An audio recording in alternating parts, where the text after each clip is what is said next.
আসসালামু আলাইকুম। মিমিস কিচেনে আপনাদেরকে আরও একবার স্বাগত জানাই। তালের বড়া বা তালের পিঠা যে নামে ডাকে না কেন, খেতে কিন্তু দারুণ হয়। আর এই তালের বড়াটা বানানো কিন্তু খুবই সহজ। একবার এই রেসিপিটা ফলো করে দেখতে পারেন। ছোট বড় সবারই খুব ভালো লাগবে। চলুন তাহলে রেসিপিটা দেখে নিই।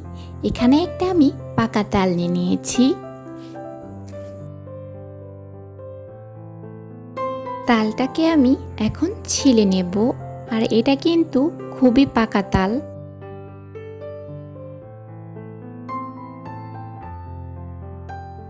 এটা হয়ে গেলে তালের ভিতর একটু পানি দিয়ে আমি এখান থেকে তালের শাঁসগুলা বের করে নেব। এটা আপনাদের একটু সময় নিয়ে করতে হবে। তালটাকে ভালো করে গুলিয়ে নেব। তালটা গোলানো হয়ে গেছে, দেখতেই পাচ্ছেন। এখন নিয়ে নিয়েছি 1 কাপ সুজি। এই সুজিটাকে আমি পানি দিয়ে একটু ভিজিয়ে নেব। হয়ে গেলে এটাকে 15 মিনিটের জন্য ঢেকে এক সাইডে রেখে দেব।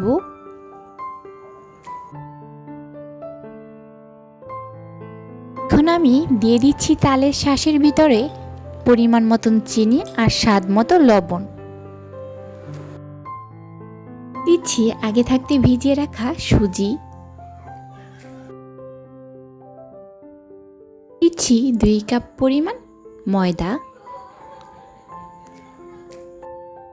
সব কিছুকে ভালো করে মাখিয়ে নিব।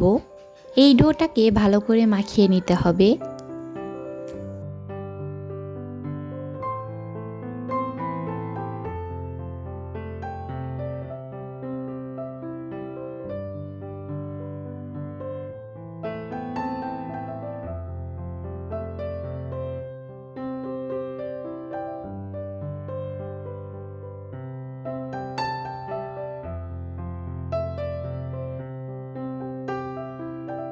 কিন্তু একটু সময় নিয়ে মাখিয়ে নিচ্ছি। আর মাখানো হয়ে গেলে এটাকে আমি 15 মিনিটের জন্য রেস্টে রেখে দেব।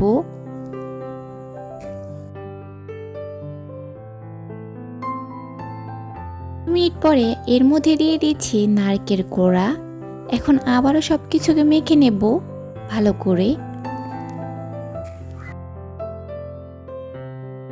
এদিকে আমি একটা কড়াইতে তেল গরম হতে দিয়ে দিয়েছি।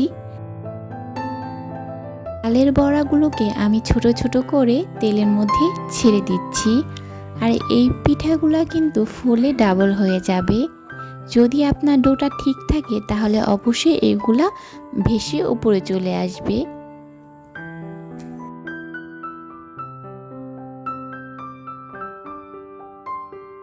চুলার হিটটা কিন্তু অবশ্যই মিডিয়াম হিটে রাখতে হবে, তা না হলে উপরটা পড়ে যাবে আর ভিতরে কাঁচাই থেকে যাবে।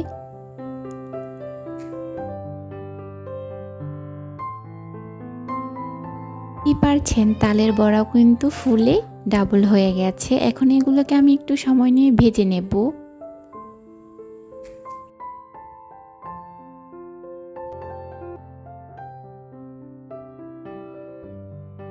কিভাবে তালের বড়া বা তালের পিঠা বানানো খুবই ঝামেলা। একবার এই রেসিপিটা ফলো করে বানিয়ে দেখবেন, ইনশাল্লাহ খুবই ভালো হবে। দেখতেই পাচ্ছেন আমার ভাজা হয়ে গেছে। আমি এখন একটা টিস্যু পেপার উপর তুলে নিচ্ছি। বড়া বা তালের পিঠা খেতে কিন্তু দারুণ হয়, একবার অবশ্যই ট্রাই করে দেখতে পারেন। কিন্তু যারাই আমার ভিডিওর সাথে আছেন তাদেরকে অসংখ্য অসংখ্য ধন্যবাদ।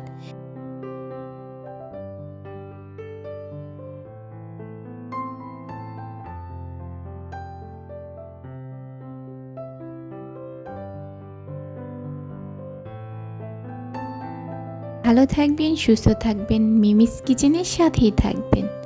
আল্লাহ হাফেজ।